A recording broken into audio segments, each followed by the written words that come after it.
السلام علیکم ورحمۃ اللہ وبرکاتہ۔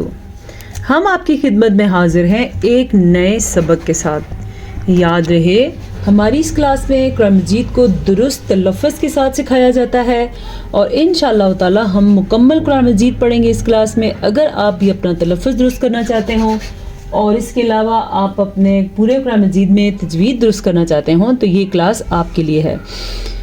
گزشتہ کلاس میں ہم نے سورۃ الحدید 12-27 آیت نمبر 10 تک پڑھا تھا۔ آج ہم نے آیت نمبر 11 سے پڑھنا ہے، تو چلتے ہیں آج کے سبق کی طرف۔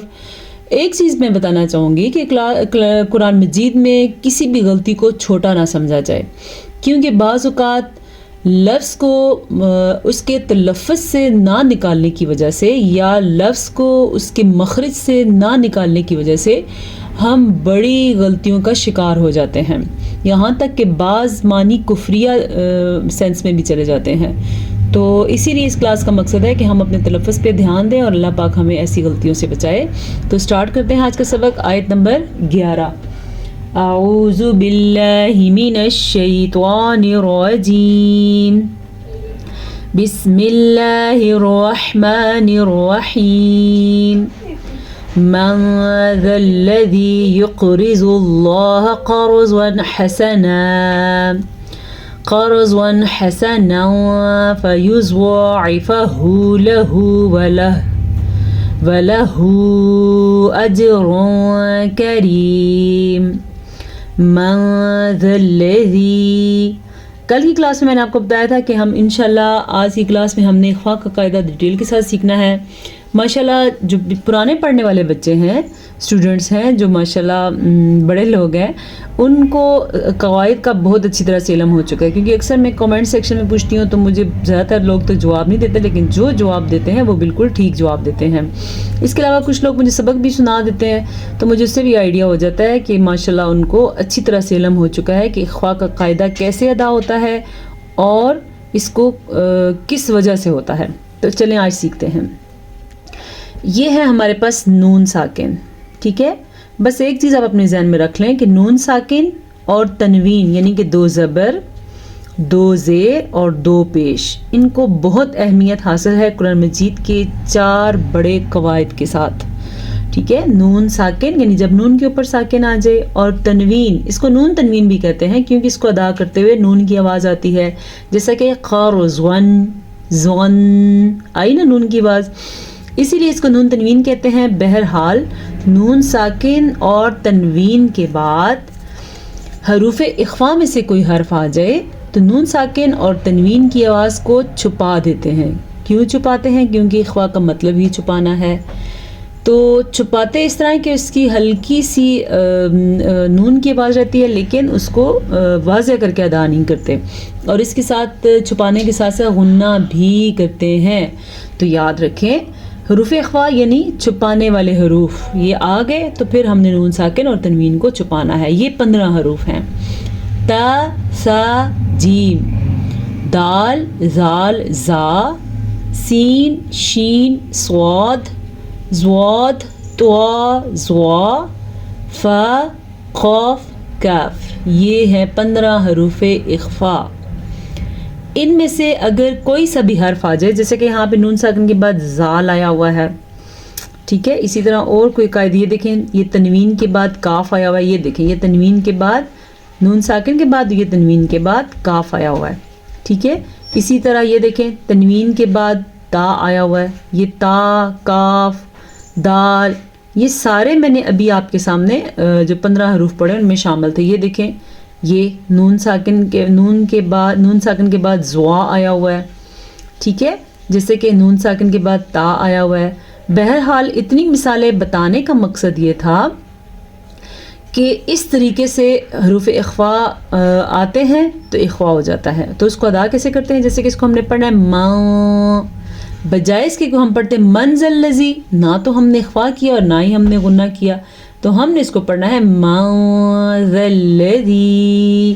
اب ایسا نہ ہو آپ اس کو ماں یا ماؤ واو میں لے جائیں، نہیں، آپ نے اس کو نون کے ساتھ ہی جانا ہے، لیکن کسی حد تک آپ نے چھپانا ہے۔ کیسے؟ من ذا الذی یقرض اللہ زال کو نرمی سے پڑھنا ہے. ذلذی پڑھیں گے تو وہ بن جائے گا زا، ذلذی، زال اور سا. ٹھیک ہے، یہ دو حروف نرمی سے پڑھے جانے والے حروف ہیں.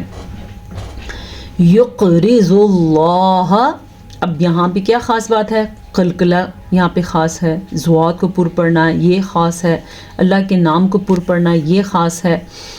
تو سب سے پہلے تو ہم قلقلہ کے بارے میں سیکھیں گے. قلقلہ ان 5 حروف کو کہتے ہیں جب ان پہ ساکن آ جائے تو جھٹکا ہوتا ہے. وہ کون سی حروف ہے؟ با، قاف، طا، با، جیم، دال، یہ 5 حروف ہیں. اب جیسے کہ قاف تھا تو قاف پہ ساکن آیا تو یہاں پہ قلقلہ ہوتا ہے جھٹکا. جیسے کہ اس کو یقرض اللہ کے بجائے ہم پڑھیں گے یقرض اللہ، اسی کو قلقلہ کہتے ہیں. تو یہاں پہ ہم نے قلقلہ کیا. را کو باریک پڑھیں گے، را کے نیچے زیر ہو تو را باریک پڑھی جاتی ہے، را پہ زبر یا پیش ہو تو را پر پڑھی جاتی ہے، یعنی کہ موٹی پڑھی جاتی ہے. ذُلَّہ، اب میں نے زواد کو بھی پر پڑھا ہے کیونکہ زواد ہمیشہ ہی پر پڑھا جاتا ہے. حروف مستعلیہ میں شامل ہے. حروف مستعلیہ ان 7 حروفوں کے گروپ کو کہا جاتا ہے جو ہمیشہ پر یعنی کہ موٹے پڑھے جاتے ہیں. ٹھیک ہے، زواد، طا، قاف، خا، صاد، طا، یہ ہیں وہ 7 حروف جو ہر حال میں موٹے یعنی کہ پر پڑھے جاتے ہیں. قاف کو بھی موٹا پڑھا ہم نے، یقرض اللہ. زواد کو بھی پر پڑھا اور لفظ اللہ کو بھی پر پڑھا. یہ ساری چیزیں پر مطلب موٹا کر کے پڑھا. اچھا، لفظ اللہ کو کیوں پر پڑھا؟ کیونکہ لفظ اللہ سے پہلے پیش تھی. قرضا حسنا فیضاعفہ لہ، قرضا حسنا. اب دیکھیں، قاف کو موٹا پڑھنا ہے کیونکہ قاف حروف مستعلیہ میں سے ہے. را کو پر پڑھنا ہے کیونکہ را ساکن ہے اور را سے پیچھے زبر ہے. را زبر یا پیش کی صورت میں پر پڑھی جاتی ہے، لیکن اگر را ساکن ہو تو پھر پیچھے والے حرف کا وہی معاملہ دیکھا جائے گا. یعنی زبر یا پیش ہے تو را موٹی پڑھی جائے گی، زیر ہے تو را باریک پڑھی جائے گی. زواد کو پر پڑھنا ہے. اچھا، یہاں پہ ہم نے خوا نہیں کیا کیونکہ یہاں پہ خوا کا قاعدہ ہی نہیں ہے، کیونکہ ہا حروف خوا میں شامل ہی نہیں ہے، تو اسی لیے ہم نے یہاں پہ خوا نہیں کیا بلکہ ہم نے ظاہر کر کے پڑھا ہے. یہ 6 حروف ہیں، حروف ہلکی، حمزہ ہا، عین ہا، غین خا. جب نون ساکن یا تنوین کے بعد ان میں سے کوئی ایک حرف آ جائے تو نون ساکن یا تنوین کو بغیر غننے کے اور ظاہر کر کے پڑھنا ہے. لیکن یہاں پہ خوا ہو رہا ہے. حسنا فیضاعفہ لہ ولہ. زواد کو پر پڑھنا ہے، عین کو انہینس کر کے پڑھنا ہے. اکثر لوگ عین کو اس طرح پڑھ لیتے ہیں وہ حمزہ بن جاتا ہے تو معنی ضرور غلط ہو جائے گا. یعنی کہ لوگ اس کو پڑھتے ہیں فیضاعفہ، نہیں، یہ لکھا ہوا ہے فیضاعفہ لہ. اب آپ نے اگر اس کو پڑھ لیا لاہو تو کفریہ غلطی ہو جائے گی، گناہ، بڑے گناہ والی غلطی ہو جائے گی. یعنی کہ آپ نے پڑھا لاہو ولہو اس چیز سے، کیونکہ یہاں پہ اب ذکر ہو رہا ہے کہ اللہ پاک فرماتے ہیں من ذا الذی یقرض اللہ قرضا حسنا، جو شخص اللہ کے راستے میں قرض حسنا دے گا. قرض حسنا اس قرض کو کہا جاتا ہے جس سے کی ادائیگی متعین نہ ہو، کہ یہ کہا جائے جب دینے والے کے پاس ہوں گے وہ دے دے گا. اس کو کہتے ہیں قرض حسنا. ویسے بھی قرض دینا صدقے سے بھی زیادہ ثواب ہے حدیث میں. تو لکھا یہ ہے کہ جو شخص اللہ کے راستے میں قرض حسنا دے گا فیضاعفہ لہ، بس اللہ اس مال کو اس کے لیے بڑھا دے گا. وَلَهُ أَجْرٌ کریم، اور اس کے لیے کرم والا اجر ہوگا. ٹھیک ہے، اب اگر کوئی اس کو پڑھتا ہے فیضاعفہ لہ وَلَهُ أَجْرٌ کریم، اگر یہاں بھی لا کر دیا یہاں بھی تو اس کا مطلب پڑا بس وہ اس کے لیے نہیں بڑھایا جائے گا اور اس کے لیے کرم والا اجر بھی نہیں ہوگا. استغفر اللہ. اب آپ دیکھ لیں کہ اتنی سی غلطی نے کتنا بڑا کفر کروا دیا. تو اسی لیے تجوید سے قرآن پڑھنا ضروری ہے. یوم تری المؤمنین والمؤمنات یسعی نورہم بین، یوم، میم کو لمبا نہیں پڑھنا، تری المؤمنین، را کو موٹا کر کے پڑھنا ہے کیونکہ را پہ زبر ہے، تا کو تا ہی پڑھنا ہے، طوا نہیں بنانا. مؤمنین والمؤمنات، الحمزۃ بصورت الواو، واو کے اوپر حمزہ آ جائے تو حمزہ پڑھا جائے گا نہ کہ واو. یہ حمزہ واو کی صورت میں ہے تو اس کو جھٹکے کے ساتھ پڑھیں گے کیونکہ حمزہ پہ ساکن ہے. تَرَى الْمُؤْمِنِينَ وَالْمُؤْمِنَاتِ يَسْعَى نُورُهُمْ بَيْنَ يَسْعَى آئین کے تلفظ پہ دھیان دیں. نورہم را کو پور پڑے را پہ پیش ہے. ہاں یہاں پہ قاعدہ ہو رہا ہے یاد رکھیں میم ساکن کے 3 احکامات ہیں. نون ساکن اور نون تنوین کے 4 احکامات ہیں 4 بڑے قواعد اور میم ساکن کے 3 قواعد ہیں. بہرحال یہاں پہ جو قاعدہ ہے اس کو اخفاء شفوی کا نام دیا جاتا ہے. یہاں پہ میم ساکن کے بعد جب با آ جائے تو ہونٹ بند کر دیے جاتے ہیں سیدھا سیدھا غننے کی کیفیت پیدا ہو جاتی ہے. ٹھیک ہے جب بھی میم ساکن کے بعد با آ جائے تو ہونٹ بند کر کے غننے کی کیفیت پیدا ہو جائے گی. کیسے نورہم بین ایدیہم ہاں کا دھیان رکھنا ہے آپ نے. ٹھیک ہے اس کو نورہم پڑھا تو غلط بہت بڑی غلطی. نورہم ہا جو ہے وہ یہ ہے حسنا یہ ہے ہا اور یہ اوپر سبق سے نظر نہیں آ رہا اور جو نقطے والا ہوتا ہے وہ خا کہلاتا ہے یہ. ٹھیک ہے تو یہاں پہ ہونٹ بند ہو جائیں گے. نورہم بین ایدیہم وبایمانہم بشراکم اليوم پھر سے ایدیہم وبایمانہم بشراکم میم ساکن کے بعد پھر سے با آیا تو یہاں بھی ہونٹ بند ہو جائیں گے. یہاں بھی ہونٹ میم ساکن کے بعد با میم ساکن کے بعد با.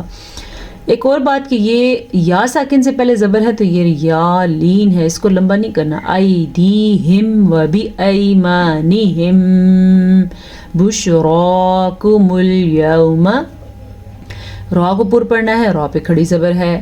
یوما میں میم کو لمبا نہیں کرنا کیونکہ میم پہ صرف اور صرف زبر ہے. جنات تجری من تحتها اچھا جی یہاں پہ پھر سے اخوا کا قاعدہ ہو رہا ہے. اچھا ایک اور چیز کا خیال رکھنا آپ نے جب بھی قرآن مجید میں نون پیشاد آ جائے یا میم پیشاد آ جائے تو غنہ پیدا ہوتا ہے ضرور غنہ کرنا ہے. جیسا کہ جنات تجری ٹھیک ہے اور اخوا بھی ادا کرنا ہے نون کو چھپانا ہے اور ساتھ ساتھ غنہ بھی کرنا ہے. تجری جیم پہ قلقلہ. من تحتها الانہار یہاں پہ اخفاء کا قاعدہ ہو رہا ہے نون ساکن کے بعد تا آیا ہوا ہے لیکن یہاں پہ اظہار کا قاعدہ ہو رہا ہے کیونکہ نون ساکن کے بعد حروف حلقی میں سے ہا آیا ہوا ہے. خالدین فیہا خا اب میں نے پہلے آپ کو بتایا تھا کہ اس کو جو نقطے والا ہوتا ہے اس کو خا پڑھتے ہیں جو 2 آنکھوں والا ہوتا ہے اس کو ہا پڑھتے ہیں اور جو نقطے کے بغیر ہوتا ہے اس کو ہا پڑھتے ہیں. جیسے کہ تحتہل 2 دیکھ لیں ساتھ ساتھ ہیں. خالدین اور خا کو موٹا بھی پڑھنا ہے کیونکہ یہ ان 7 حروف میں شامل ہے جو ہمیشہ پر یعنی کہ موٹے پڑھے جاتے ہیں. فیہا ذالک هو الفوز العظیم ہاں کے تلفظ کا دھیان رکھنا ہے. فو کو لمبا نہیں کرنا کیونکہ یہ واو لین ہے. واو ساکن سے پہلے زبر ہو یا ساکن سے پہلے زبر ہو وہ واو اور یا لین کہلاتے ہیں. ان کو لمبا کر کے نہیں پڑھتے نرمی سے پڑھتے ہیں اور بہت چھوٹی سی آواز کے ساتھ کم مقدار کے ساتھ پڑھتے ہیں. فوز العظیم. پھر سے آئین کے تلفظ کا دھیان رکھنا ہے. آئین کو واضح کر کے پڑھنا ہے کیونکہ آئین حمزہ میں فرق ہے. اگر اس کو پڑھیں گے فوز العظیم تو اور معنی ہوں گے. اگر اس کو ہم پڑھیں گے فوز العظیم تو پھر یہ درست معنی کے ساتھ ہوگا. زوا کو پر پڑھنا ہے کیونکہ زوا ان حروف میں شامل ہے جو ہمیشہ پر پڑھے جاتے ہیں.